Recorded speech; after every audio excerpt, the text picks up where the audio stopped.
What does it mean to be authentic and not performative?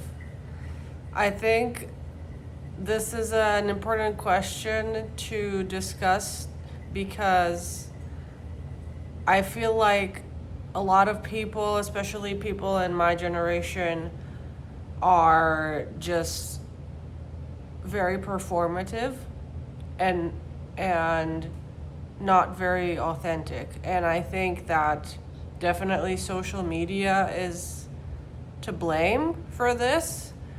Um, but not just social media.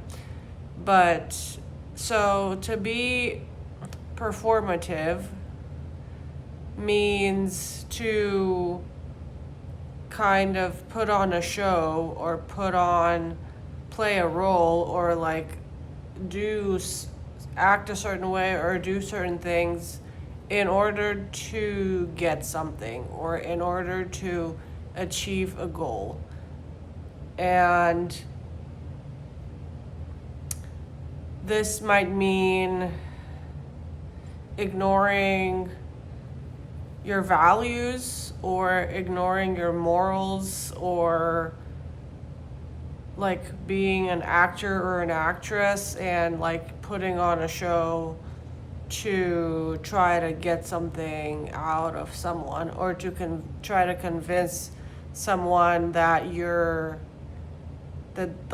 they should invest in you, that they should buy your product, that you're richer than you actually are, that you're more intelligent than you actually are, that you're more beautiful than you actually are.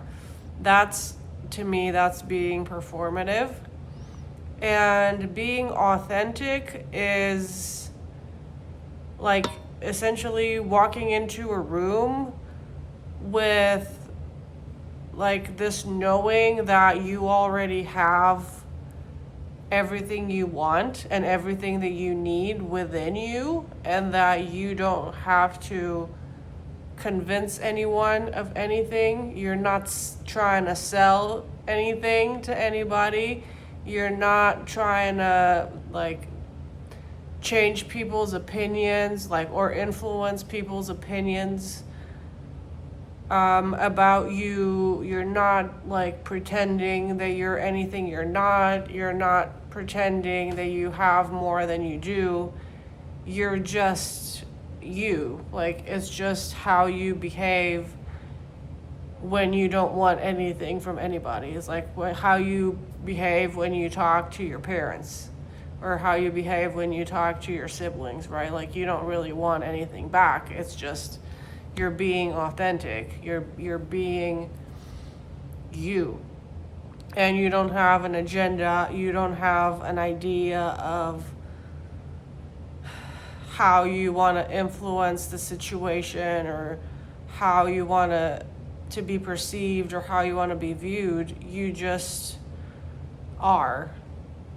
And people can view you however they want, and it won't matter because you're good the way that you are. And I think this is why Joe Rogan, for example, is so successful with his podcast. It's because he's one of the few podcasters out there that are actually authentic and not performative.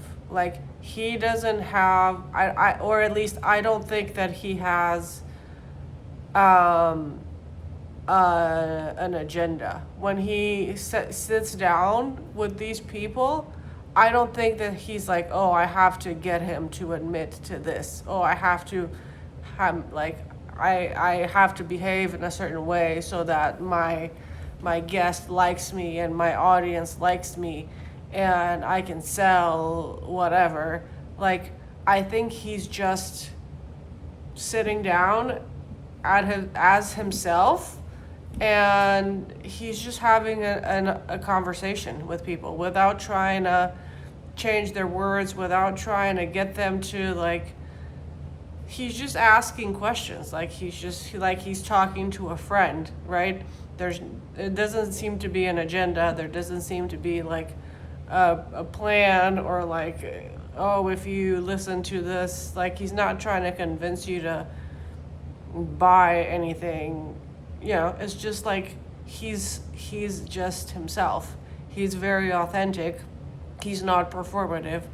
And I think that's so rare, and that's probably like one of the reasons why his podcast is really amazing, because people can sense that. Like, people can sense when you walk into a room with an agenda, or when you're trying to get something, even if you think you're being discreet, or like even if you think that you're being sneaky and like nobody would know. But desperation is more obvious than you would think. And like, people with an agenda, like, I think it's more obvious than we think. And when you finally meet someone and have a conversation with someone that like is just themselves, and they don't want anything, they don't want to change your mind about anything, they don't want to sell you anything, they just want to chit chat because they want to get to know you, like they just want to have an honest conversation with someone, I think that's priceless. I think that's like peak authenticity.